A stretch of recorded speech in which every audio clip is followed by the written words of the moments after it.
अस्सलाम वालेकुम ख़वातीन हज़रात, सबको मेरी तरफ से दुआ सलाम। Iqra national university Swat campus की तरफ से आप सबको खुशामदीद। स्पेशली हमारे पास वो बच्चे जो कि एमडी कैट की तैयारी कर रहे हैं, बड़ी मुसीबत में आजकल फंसे हुए हैं और उनके समझ में नहीं आ रहा क्या करें। बायोलॉजी, फिज़िक्स, केमिस्ट्री, इंग्लिश, हम आ गए इनकी हेल्प करने के लिए। थोड़े बहुत हम जितना हमें हो सकेगा इंशाल्लाह।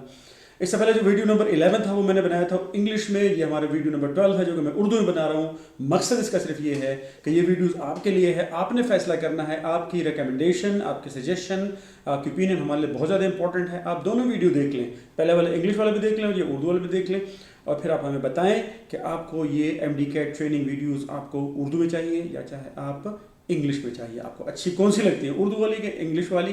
कौन सी आपकी ज़्यादा समझ में आती है, कौन सी आपके लिए ज़्यादा फ़ायदेमंद हो सकती हैं?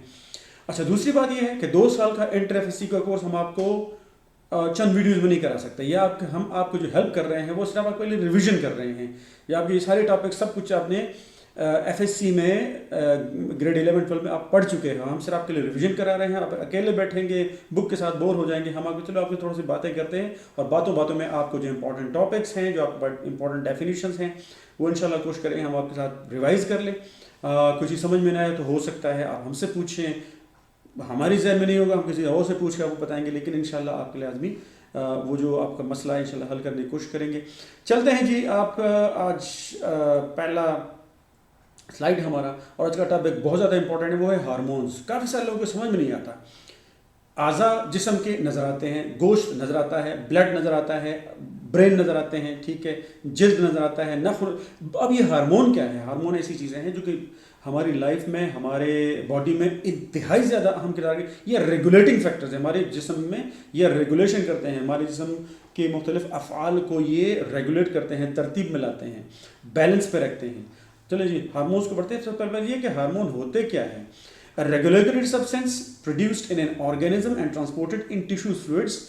ये हमारे पास एक सब्सटेंस है, एक केमिकल है जो कि जिस्म के एक हिस्से में पैदा होता है और जिस्म के दूसरे हिस्से में जाकर ये अमल करता है।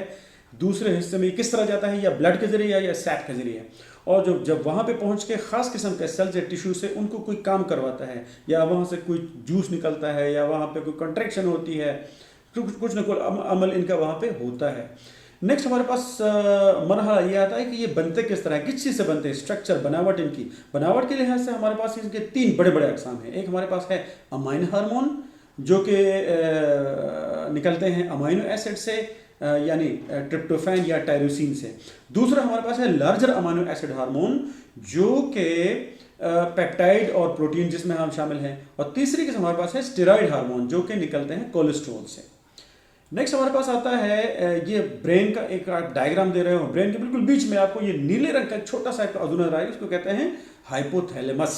हाइपोथैलेमस खुद कोई हार्मोन नहीं निकालता, ये पिट्यूटरी ग्लैंड के ऊपर ये असर डालता है और फिर पिट्यूटरी ग्लैंड इसके ज़ेरे असर फिर वो हार्मोन वहाँ पे छोड़ता है। अब पिट्यूटरी ग्लैंड से किस किस्म के हार्मोन निकलते हैं? पिट्यूटरी ग्लैंड से इस किस्म के हार्मोन निकलते हैं। सबसे पहले हमारे पास पिट्यूटरी ग्लैंड से जो हार्मोन निकलता है उसको कहते हैं सोमैटोट्रोफिन, जिसको ग्रोथ हार्मोन भी कहा जाता है। हमारा जिस्म बचपन से लेकर जवानी तक तकरीबन मुकम्मल बढ़ता ही रहता है। हमारा खून, हमारी हड्डियां, हमारा गोश्त, अंदरूनी अज़ा सब बढ़ते रहते हैं।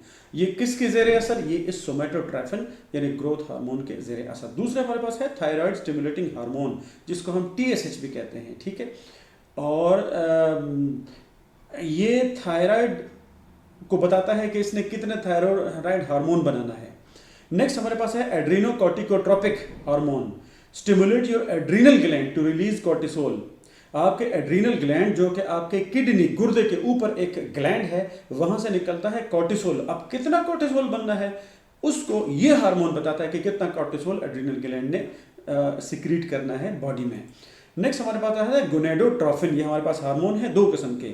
मेल में इसका नाम है फॉलिकल स्टिमुलेटिंग हार्मोन जिसको FSH भी कहते हैं, जबकि फीमेल में इसको कहते हैं ल्यूटेनाइज। ये इसका मुतबादिल एक और हार्मोन है जिसको कहते हैं ल्यूटेनाइजिंग हार्मोन। अब ल्यूटेनाइजिंग हार्मोन बनता है प्लेसेंटा में, क्योंकि ये फीमेल में होता है, और मेल में होता है फॉलिकल स्टिमुलेटिंग हार्मोन जो कि बनता है पिट्यूटरी ग्लैंड में। और ये दोनों कंट्रोल करते हैं फीमेल में। जो आपके पास ल्यूटिनाइजिंग हार्मोन है ये फीमेल में आपके ओवेरियन एक्टिविटी को कंट्रोल करता है, यानी वहां से कितने ओवस बनते हैं जो कि बाद में स्पर्म के साथ मिलकर एक नया बच्चा वहां पे बनता है वोम में। और प्लेसेंटा में बनने वाला जो आपके पास फॉलिकल स्टिमुलेटिंग हार्मोन है वो आपके टेस्टिकुलर फंक्शन को, जो मेल में टेस्टिकल का फंक्शन, उसको कंट्रोल करता है। नेक्स्ट हमारे पास जो नीचे दो गए हैं, ल्यूटोट्रॉपिक हार्मोन है और दूसरा है प्रोलेक्टिन। ल्यूटोट्रॉपिक हार्मोन आपके जो फीमेल में जो ब्रेस्ट से जो दूध निकलता है उसको कंट्रोल करता है, जबकि प्रोलेक्टिन ये चाइल्ड बर्थ, बच्चे के पैदाइश के बाद ये सिक्रीट होना फीमेल में खारिज शुरू होता है।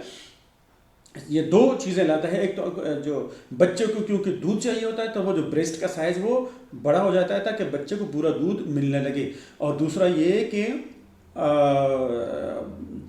यह जो दूध बनने का अमल होता है वो भी प्रोलेक्टिन के ज़रिए असर होता है। नेक्स्ट हमारे पास आता है hormone of thyroid and parathyroid. यहाँ पे हमारे पास गले के आसपास यहाँ पे दो हार्मोन है, एक है दो ग्लैंड्स हैं, एक थायराइड ग्लैंड है, एक है पैराथायराइड ग्लैंड। जो थायराइड ग्लैंड है वो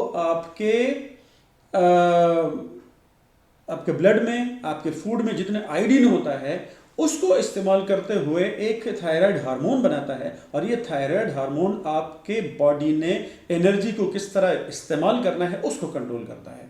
दूसरा हमारे पास है पैराथायराइड ग्लैंड। ये छोटे छोटे 4 वदूद होते हैं, और the parathyroid gland produce a substance parathyroid hormone. Parathyroid gland से पैराथायराइड हार्मोन निकलता है और जो कि हमारे ब्लड में कैल्शियम की मकदार को कंट्रोल करता है। नेक्स्ट हमारे पास हम पढ़ेंगे एड्रिनल ग्लैंड के बारे में, लेकिन पहले आप ये देख सकते हैं कि यहाँ पे ये हमारे पास किडनी है, किडनी के ऊपर ये जो हमारे ऊपर वाले ये हमारे पास एड्रिनल ग्लैंड है। एड्रिनल ग्लैंड को अगर हम खोल के देख ले अंदर से ये इसकी शक्ल कुछ यूँ होती है। एक एड्रिनल ग्लैंड का दरमियानी हिस्सा जिसको कहते हैं एड्रिनल मिडुला, और दूसरा एड्रिनल ग्लैंड का बैरूनी हिस्सा जिसको हम कहते हैं एड्रिनल कॉर्टेक्स। एड्रिनल कॉर्टेक्स से अलग हार्मोन निकलते हैं, एड्रिनल मिडुला से अलग हार्मोन निकलते हैं। वो कौन कौन से हार्मोन हैं? जो एड्रिनल कॉर्टेक्स है वहां से निकलता है कॉर्टिसोल, कोर्टिकोस्टेरोन, एल्डोस्टेरोन और एंड्रोजन्स, जबकि एड्रिनल मेडुला उससे निकलते हैं एड्रिनलिन और noradrenaline. Now the function of adrenal gland, ये इसका फंक्शन क्या है? To produce a handful of hormone. इसमें से चंद हार्मोन निकलते हैं, एक दो नहीं बल्कि चंद, ठीक है। एक हार्मोन नहीं निकलता, दो नहीं निकलते, 4-5 अभी हमने देख लिए। Hormone that help maintain salt balance, हमारे ब्लड में सॉल्ट कितना होना चाहिए, कम ज्यादा, उसको कंट्रोल करते हैं। And tissues maintain blood pressure, हमारे ब्लड प्रेशर को कंट्रोल करने में ये हेल्प करते हैं। And produce some sex hormone, sexual activity को कंट्रोल करने के लिए इसमें से कुछ हार्मोन निकलते हैं। Explain hormone of islets of Langerhans. 2 किस्म के हार्मोन है जो कि निकलते हैं लबलबा पैंक्रियास से। एक हमारे पास है इंसुलिन, दूसरा है ग्लूकागोन। इंसुलिन ब्लड से ग्लूकोज को जज्ब करता है ताकि ब्लड में ग्लूकोज की मकदार कम रहे, और अगर ग्लूकोज कम हो जाए तो फिर कौन सा हार्मोन काम आता है? वो फिर आता है ग्लूकागोन। ग्लूकागोन लिवर से ग्लूकोज को लेकर डालता है फिर वहाँ पे उसमें ब्लड में। अच्छा जी, नेक्स्ट हमारे पास है हार्मोन्स ऑफ एलिमेंट्री क्लास। इसमें हमारे पास 2 हैं, एक गैस्ट्रिन है और एक है सेक्रेटिन। गैस्ट्रिन जो हमारे पास peptide hormone primary responsible for enhancing gastric mucosal growth, मैदे के अंदर जो हमारे पास अंदरूनी पर्थ है उसको ग्रोथ को कंट्रोल करता है। गैस्ट्रिक मोटिलिटी, मैदे ने कितनी हरकत करनी है। सिक्रीशन ऑफ हाइड्रोक्लोरिक एसिड, और मैदे ने कितनी हाइड्रोक्लोरिक एसिड बनानी है। दूसरा हमारे पास है सेक्रेटिन, इसके 3 फंक्शन होते हैं। रेगुलेशन ऑफ गैस्ट्रिक एसिड, जो मैदे के अंदर जो एसिड बनता है उसको, रेगुलेशन ऑफ पैंक्रियाटिक बाइकार्बोनेट, लबलबे से बनने वाला bicarbonate, and osmo regulation. Osmo regulation ये आपका असाइनमेंट है, ये खुद जाकर पढ़ लें डेफिनेशन को, थोड़ा भी कम कर लिया करें। अच्छा, नेक्स्ट हमारे पास ये स्लाइड का रंगत चेंज हो गई है। इसमें हमारे पास ओवरीज और टेस्टिस हमारे 2 हार्मोन निकलते हैं, एस्ट्रोजन, प्रोजेस्टेरोन और testosterone. These are instrument in sexuality and fertility, sexual power और बलूगत, जो हमारे पास मेल फीमेल गेमीट बनने का जो अमल होता है उसको कंट्रोल करता है। रिस्पॉन्सिबल फॉर प्रेगनेंसी, प्यूबर्टी, बलूगत जो फीमेल का है, मेंस्ट्रुएशन, उनके जो साइकिल होते हैं, मेनोपॉज, सेक्स ड्राइव, जिनसी ताकत को, स्पर्म कितने पैदा होते हैं, और इस तरह चंद और फंक्शन। ये हमारे पास आज का मौजूद था हार्मोन्स। नेक्स्ट वीडियो में इंशाल्लाह पढ़ेंगे हम इम्यूनिटी के बारे में, हमारे जिस्म की क़ुव्वत मुदाफ़ियत, हमारा जिस्म बीमारियों के खिलाफ कैसे लड़ता है उसके बारे में पढ़ेंगे। वीडियो नंबर 3 में इंशाल्लाह आपके साथ में दोबारा हाजिर होंगे। तब तक अपना ख्याल रखिएगा, हम भी आपके लिए दुआगो रहेंगे, हमें अपनी दुआ में याद रखिएगा। अल्लाह हाफिज़।